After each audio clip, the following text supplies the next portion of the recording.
आज एक प्रेस वार्ता कर रहे हैं, किस संबंध में है, क्या मामले को लेकर आप कर रहे हैं? मैं प्रेस वार्ता के माध्यम से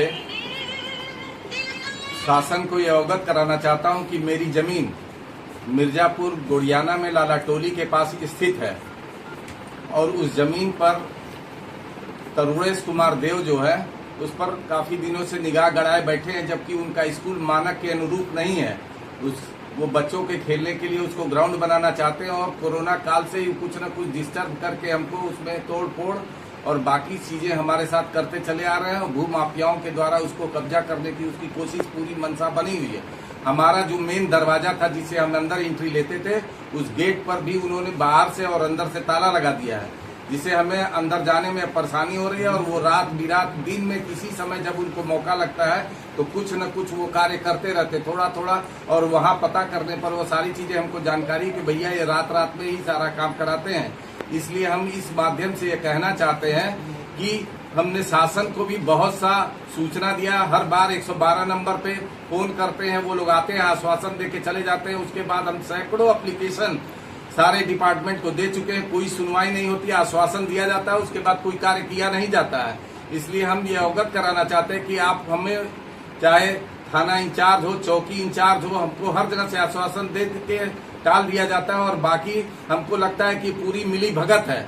और उसमें यहाँ के पहले पूर्व जो अभी वर्तमान में भी पार्षद हैं सौरभ विश्वकर्मा जी, वो पीछे से बैक डोर से उसका पूरा सपोर्ट कर रहे हैं। और कल भी उन्होंने जमीन पर सारी चीजें खड़े होके उन्होंने अपना बनवाया करवाया, हम लोग को थाने पर बैठाया। रात भर हमको थाने पर बैठाया गया, करीब हम 2 बजे हमको फुर्सत दिया गया है। और उसके बाद ये लोग बार बार हमको ये सोचते हैं, हमको कई बार ये सूचना दिया गया कि आप उस जमीन के लिए 2 करोड़ की रंगदारी हमसे मांग रहे हैं। अरे श्रीमान जी, हम कहाँ से दे सकते हैं?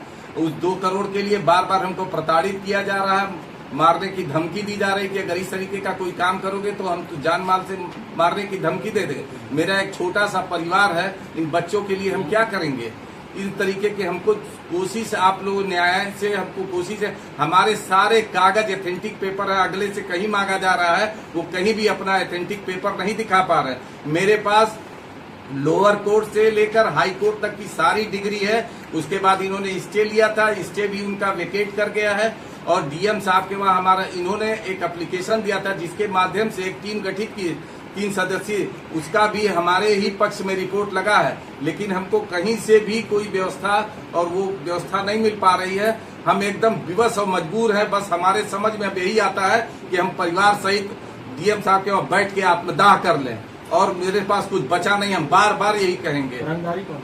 रंगदारी उसमें उन्हीं तरुणेश देव के माध्यम से बार बार मेरे पास ये सूचना आई कि उनको 2 करोड़ रुपया दे दीजिए, आपकी जमीन वो फ्री कर देंगे, हैं? उसके बाद कोई भी बात नहीं करेंगे। शिकायत किया इसकी? शिकायत किया रंगदारी की? हमने एप्लीकेशन कल भी दिया है, वो एप्लीकेशन में सब कुछ हमने लिखा है। प्रशासन सुनती है। हम कल सीओ साहब के वहाँ भी बैठे थे, थाना अध्यक्ष के वहाँ भी बैठे थे। हमको सारी बात, उससे कागज मांगा जा रहा है, वो कागज नहीं देता है। वो और नहीं तो उल्टा ही कहता है कि हम आत्महत्या कर लेंगे, सुसाइड कर लेंगे और बाकी जो चीजें हैं, और एक नोट भी लिख के जाएंगे आप लोगों के खिलाफ। ये सब धमकी हमेशा देता है। प्रशासन उससे डर जाती है, कुछ कहती सुनती नहीं है, हमको भी टाल के आगे बढ़ा देती है। उसको बैठाया नहीं, जो उससे कल उसे फिर फुर्सत मांग लिया, जाके अपना फिर काम करा रहा है। अब बताइए हम क्या कर सकते हैं? हम एक सीनियर सिटीजन है, हमको वहाँ कोई जब व्यवस्था, हम क्या कर सकते हैं? हम मार झगड़ा लड़ाई तो कर नहीं सकते। अरे हम शासन की ही मदद चाहते हैं, जो हमारे साथ जो सही है उसके साथ वो लोग खड़े हों, न्याय करें।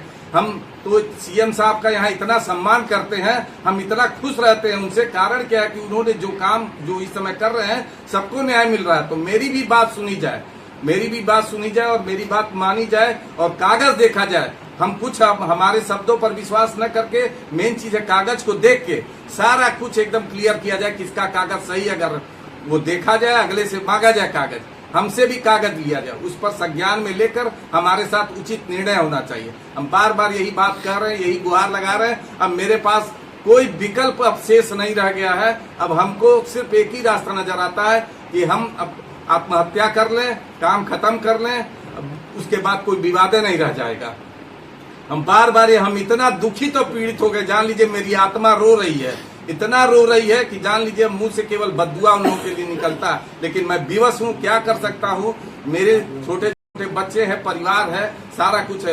ये सब इतना प्रताड़ित होने के बाद भी अब हमारे समझ में नहीं आ रहा है ये कई रास्ता नहीं। अगर ये नहीं हुआ तो मैं डीएम साहब के वहाँ धरना दे के वहीं पर हम अपने पूरे परिवार को जला के खत्म कर देंगे। सर एक मामला आप बता रहे कि इस तरह का था, डीएम द्वारा जो आदेश जारी किया गया था डिवीजन कोर्ट के द्वारा, जी, उसमें आदेश जारी किया गया था। कब का मामला है ये डीएम का आदेश? ये डेट उसमें 24 का मामला है, 24 का मामला है उसमें। 24 कौन सा सन की 24 तारीख? नहीं 24 संघ है जी।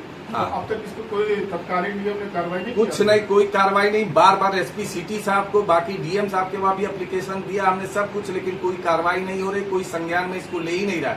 बस वहाँ से यहाँ जाने पर पता लगता है कि कागज वहाँ से भेज दिया गया, निस्तारण कर दिया गया, लेकिन कुछ होता नहीं है। इस बार के जो तत्कालीन डीएम है श्री दीपक मीणा साहब, जी, जिलाधिकारी जी, क्या उनसे आप लोग मिलने का? मैं मिलने के लिए कई बार प्रयास किया, लेकिन संजोग से उसकी वहाँ मुलाकात नहीं होगा। हमने एसपी सिटी को वो चीज कागज अपना दिया। आप क्या चाहते हैं? आप पत्रकार वार्ता के जरिए क्या कहना चाहते हैं? हम पत्रकार वार्ता के जरिए चाहते हैं कि मीडिया में इसको एकदम दिखाया जाए, बताया जाए। मेरी जब का कोई बात नहीं सुन रहा है तो मीडिया ही एक सशक्त व्यवस्था है कि वो सारे कार्य को वो जन जन तक पहुंचा दे, सीएम तक पहुंचा दे, डीएम साहब तक पहुंचा दे एकदम, ताकि मेरी बात उनके स्वीकार किया जाए और मेरे साथ न्याय की व्यवस्था उचित होनी चाहिए। जिस तरह का कागज बता रहे हैं उस समय पेश किए हैं और इस कागज के अनुरूप की हाई कोर्ट से भी इसको हटा। हाँ, हाई कोर्ट से भी मेरा उन्होंने स्टे लिया था, स्टे भी वेकेट। वो केवल बस मुकदमा कर करके इसको लिंगरिंग कर रहे हैं और कुछ काम नहीं उनके पास। उनके पास अगर कोई पेपर हो तो वो दिखावें, जहाँ कहें जैसे कहें। सारे अधिकारियों के साथ मैं खड़ा हूँ, वो भी संज्ञान में लावे, हम भी संज्ञान में लावे। मेरा नाम रघुवीर कश्यप है, मेरे पिताजी का नाम स्वर्गीय श्री विश्वनाथ गुप्त है। हम लोग इस इलाके क्षेत्र के जमींदार थे और वो सारी चीजें जो जमीन हमारी है उसमें हमारे पिताजी के माध्यम से वो जमीन मेरी माताजी के नाम से वो रजिस्ट्री ली हुई थी। उस रजिस्ट्री के अलावा भी संक्रमणी भूमि धरी थी, उस जमींदारी क्षेत्र से वो हमको मिला हुआ था। सब एक ही बाउंड्री के अंतर्गत है सब कुछ। वहाँ के जो पुराने बासिंदे, उनसे एक एक चीज पूछा जाए, जाना जाए, वो सब कुछ बताने में सक्षम है। हम तो ये कहते हैं मेरी बात न सुन के वहाँ उस इलाके में जो लोग हैं उनकी बात सुनी जाए और उनकी बात को ध्यान में देकर आपको खुद ही पता लग जाएगा कि क्या सही है क्या गलत है। कागज कभी गलत नहीं हो सकता। हम रहें न रहें, मेरी औलाद रहेगी, वो कागज ही बोलेगा। जवानी बोलने से उसका कोई निष्कर्ष नहीं निकलने वाला है। बस वो कागजनामे, मैं कागजनामा, ये सारी व्यवस्था यही होनी चाहिए। अभी आपने कहा कि वहाँ के सभी लोगों से पूछ ले। जी जी जी। लेकिन अभी आप कह रहे हैं कि वहाँ के जो पार्षद हैं वो आपके खिलाफ क्यों? पार्षद इसलिए खिलाफ है क्योंकि मिले जो हमसे बार बार रंगदारी, उन लोग की मिली भगत है, बार बार रंगदारी हमसे मांगी जा रही है। श्रीमान जी, हम कहाँ से 2 करोड़ रुपया दे सकते हैं? मंत्री शहर में रंगदारी व्यापारी से मांगी? अरे वो सारी चीजें हो रही है साहब अंदर खाने। शासन उनका जो प्रशासन में जो अधिकारी लोग बैठे हुए हैं वो लोग बैकडोर से सपोर्ट करते हैं, तभी तो उनका आत्मबल बढ़ा हुआ है। वो लोग सारा यही कार्य कर रहे हैं। और जब आप संज्ञान में लेंगे, सारी स्थिति परिस्थिति से अवगत होंगे, आप लोग जब इसमें इन्वॉल्व होंगे, आप लोग इसको संज्ञान में लेकर उस पर सर्च आउट करेंगे तो सब चीज एकदम क्लियर हो जाएगी। दूध का दूध, पानी का पानी अलग हो जाएगा।